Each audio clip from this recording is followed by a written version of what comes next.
A 9-year-old girl vanishes from her bedroom in rural Missouri.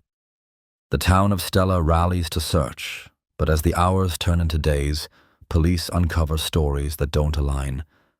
Then, a confession. And another. What really happened to Rowan Ford? Rowan Ford was born in San Diego, California, a vibrant, sun-soaked coastal city, far removed from the quieter, rural life she would come to know. Her childhood began amidst palm trees and ocean breezes. But everything changed when her parents' marriage came to an end. The divorce marked a pivotal shift in Rowan's young life. Not just emotionally, but geographically. Alongside her beloved siblings, Rowan moved with her mother to Stella, Missouri, a small, unassuming town surrounded by farmland and forest. The pace was slower, the nights quieter, and the world around her seemed to grow both simpler and more complex. Her mother soon remarried, introducing David into their lives, a change that reshaped their household dynamic in subtle yet significant ways. But through every transition, Rowan's bond with her siblings remained strong, a lifeline of familiarity and comfort in a world constantly shifting. She was fiercely independent, a trait that emerged early on, shaped in part by her mother's demanding night shifts. With long evenings often spent alone or with David nearby, Rowan quickly learned how to care for herself, managing daily tasks with a quiet maturity that belied her age. Life on the farm encouraged that independence. Rowan spent her days immersed in the rhythms of country living. She found freedom in the simplest pleasures. Bike rides through gravel roads, the wind whipping through her hair as she explored with boundless curiosity. Summers meant swimming, a joyful, sun-drenched escape where laughter echoed over the water and time felt suspended. And when the world outside was still, Rowan turned inward, drawing for hours, translating her thoughts and emotions into vivid images with careful, expressive strokes. Her sketches weren't just hobbies, they were windows into a rich inner world. But Rowan wasn't only creative and curious. She was kind, genuinely so. She often volunteered at church and local community events, always ready to help, always eager to be part of something bigger than herself. Those who knew her described her as gentle, thoughtful, and full of quiet strength. Her life, though seemingly ordinary, was layered with resilience, compassion, and a growing sense of self. From the bustling streets of San Diego to the still fields of Stella, Rowan Ford was a girl shaped by two very different worlds. But beneath this portrait of a happy, grounded child, a darker undercurrent would soon begin to emerge. Subtle, almost invisible at first, until one day, everything changed. On the evening of November 2nd, 2007, Rowan Ford was at home in Stella, Missouri. Her mother, Colleen, had a night shift at the local Walmart in Cassville and left around 11:30 p.m., trusting Rowan would be safe alone. David Spears, Colleen's husband and Rowan's stepfather, was not at home. He told Colleen he planned to visit a friend's house in nearby Granby. Colleen returned home around 9:00 a.m. the next morning. As she entered the house, she immediately sensed something was wrong. Rowan was gone. Her room appeared undisturbed, and there was no note, no sign of where she might have gone. Colleen asked David if he had heard from her. His response was vague. He claimed Rowan had asked to spend the night at a friend's house, but didn't specify which friend. He admitted he never asked. Colleen's concern deepened quickly. She called several of Rowan's friends and their parents. None of them had seen Rowan. No one had spoken to her. It became clear that Rowan had not stayed at anyone's house that night. The pieces weren't adding up. Panic began to replace confusion. David, however, remained oddly calm. He insisted Rowan had likely just gone somewhere on her own and would return soon. He discouraged Colleen from calling the police right away, but Colleen's instincts told her something was wrong, deeply wrong. Ignoring David's reassurances, she placed a 911 call later that Saturday. In those early hours, critical time was lost. The delay in reporting Rowan's disappearance created gaps in the timeline and raised unsettling questions about David's behavior. His vague answers and lack of urgency began to draw quiet suspicion. As investigators entered the picture, they too began to question David's version of events and whether this was truly just a missing child case or the beginning of something far more disturbing. Following Colleen's 911 call, local law enforcement in Stella responded swiftly. Officers arrived at the family's home and initiated a search for 9-year-old Rowan Ford. With no sign of forced entry or clear evidence pointing to her whereabouts, the case was immediately treated with urgency. A child had vanished overnight, and time was critical. David Spears told investigators he had been drinking that night with 2 friends, Christopher and Nathan, in Granby. He described a series of stops, including picking up alcohol and spending time at a trailer. His account outlined a loose timeline, but something felt off. The idea that Rowan left home in the middle of the night, unnoticed, raised doubts. Police began to scrutinize his story more closely. As word spread, the small-town community quickly mobilized. Friends, neighbors, and volunteers scoured wooded areas, searched along roadsides, and distributed flyers. The close-knit nature of Stella amplified the tension. Everyone knew Rowan, and everyone wanted answers. By November 4th, just 2 days after her disappearance, the FBI became involved in the search. Their presence intensified the investigation and added pressure to unravel the conflicting accounts. Attention increasingly focused on David, whose statements grew more inconsistent under questioning. One detail in particular drew suspicion. He had borrowed his mother's car the night Rowan went missing, a fact not initially disclosed. That omission shifted the tone of the investigation.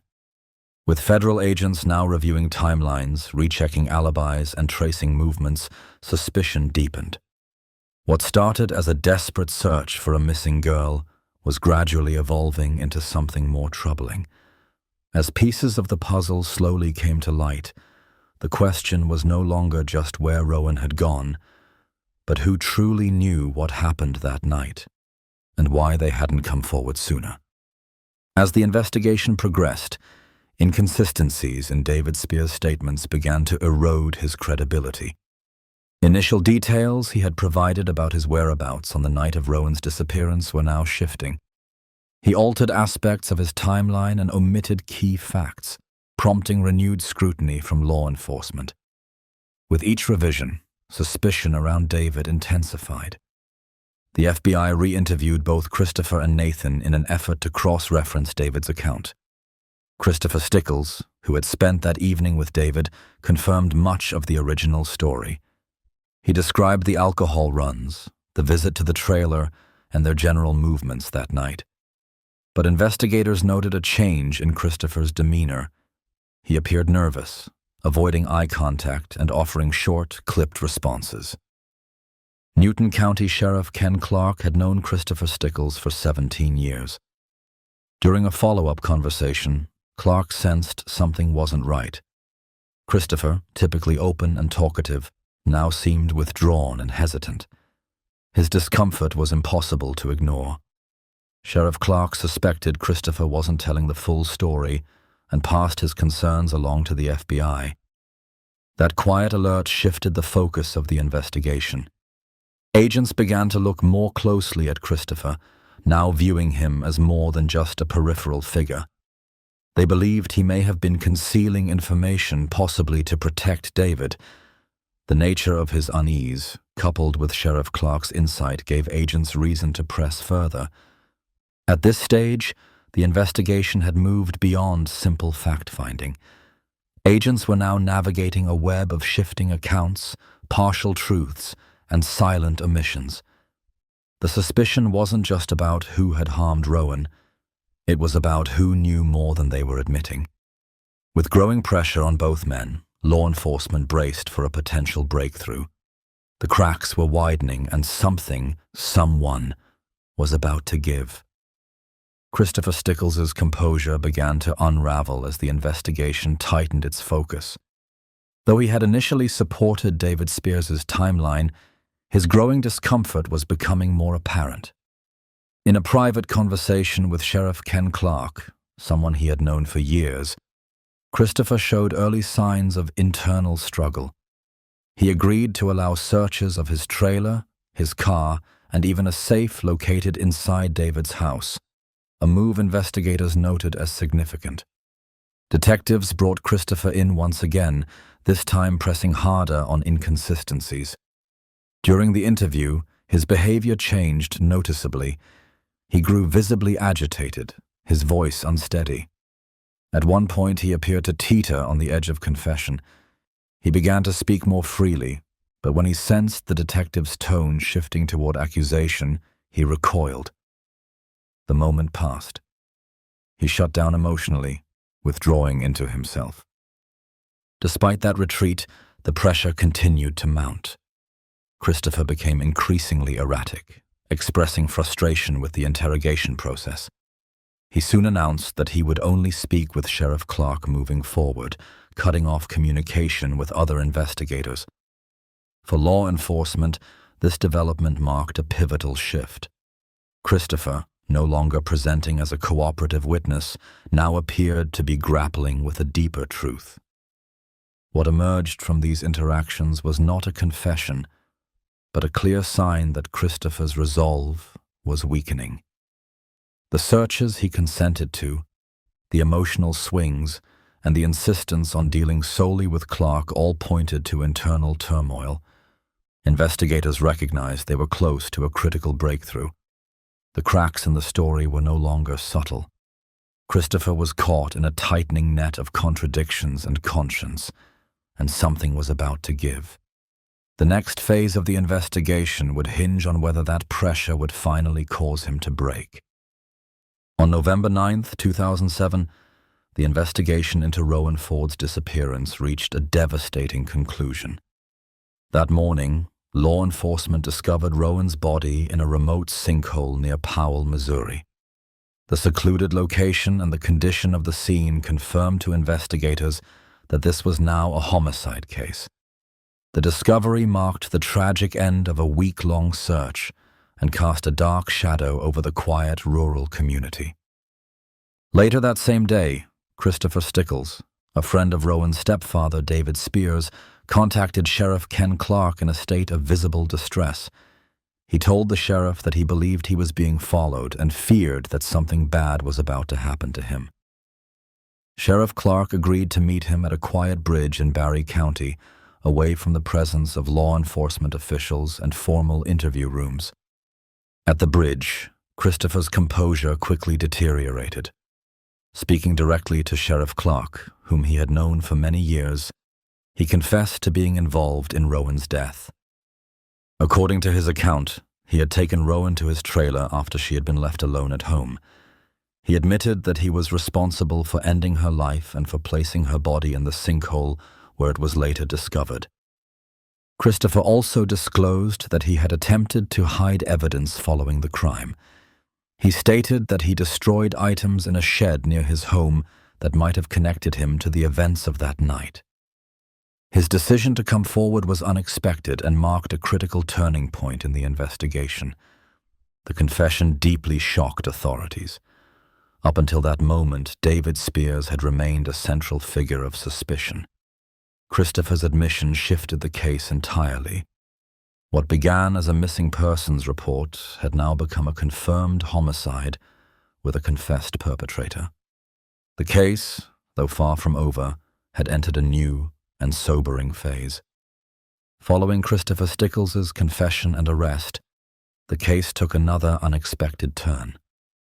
Upon hearing of Christopher's admission, David Spears, Rowan Ford's stepfather, came forward with a confession of his own, introducing a deeply troubling new layer to the investigation. David claimed that he had been present during the crime. According to his statement, he witnessed Christopher assaulting Rowan and admitted that he participated in the act. He stated that he had helped in the disposal of her body, offering details that mirrored some aspects of the crime scene. This sudden admission shocked investigators, especially given the timeline in which David had previously denied any involvement. However, Christopher Stickles firmly denied that David had any part in the incident. He reiterated his original account and insisted that he had acted alone from start to finish. His earlier confession, already detailed and supported by verifiable information, remained consistent even after David's statement was brought to his attention. The contradictory nature of the two confessions created significant legal complications. Investigators had to determine whether David was telling the truth or if he had fabricated the story in response to mounting pressure and guilt. Forensic analysis became critical in this phase. Medical evidence gathered from the crime scene more closely aligned with Christopher's original version of events, including the timeline, physical evidence, and behavioral patterns described. Despite the contradictions, prosecutors proceeded with charges against both men. Each individual had confessed in some form, yet their accounts diverged on key facts. The inconsistency in their stories presented major challenges for the legal teams on both sides, casting uncertainty over trial strategies and raising concerns about potential plea deals or retractions.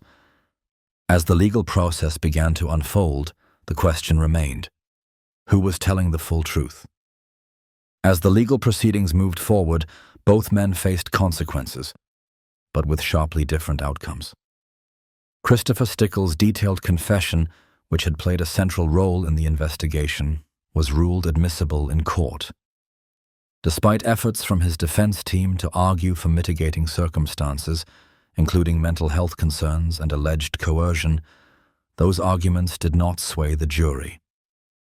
In 2012, Christopher was convicted of first-degree murder and sentenced to death.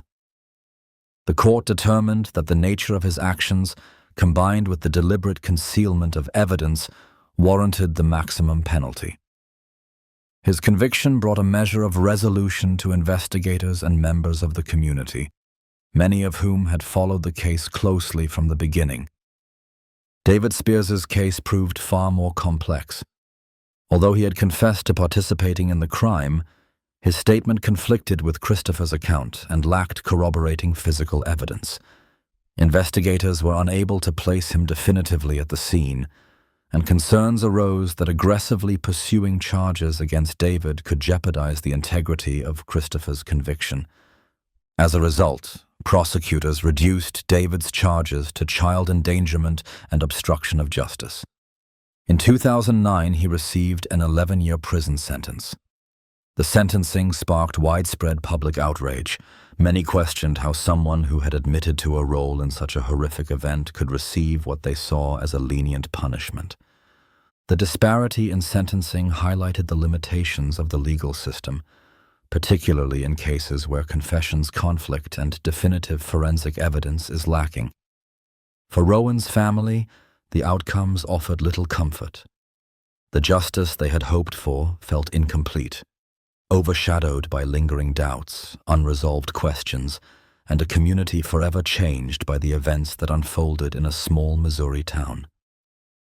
Christopher Stickles remains on death row, awaiting a sentence that may never be carried out. Years have passed since his conviction, yet the finality of justice remains uncertain. Legal appeals, procedural delays, and shifting public sentiment around capital punishment leave his ultimate fate unresolved. David Spears served his prison sentence under the reduced charges of child endangerment and obstruction of justice. With no new evidence and conflicting confessions on record, the likelihood of a retrial remains slim. The legal doors appear firmly closed. For Rowan Ford's family, the emotional scars never truly healed. The devastating loss of a bright, independent child left a void impossible to fill. They endured years of legal proceedings, painful revelations, and a public spotlight that often felt more invasive than supportive. This case, with its tangled accounts and inconsistent narratives, raised deeper questions about the limits of the justice system. When evidence is incomplete and testimonies contradict, how close can we ever come to the truth? Despite confessions, convictions, and the passage of time, the full story behind Rowan's tragic death may remain forever incomplete. What happened in Stella, Missouri in November 2007 continues to cast a long shadow, a reminder that even in justice, uncertainty lingers. Thank you for watching this true crime story unfold. Don't forget to subscribe for more real cases and investigations.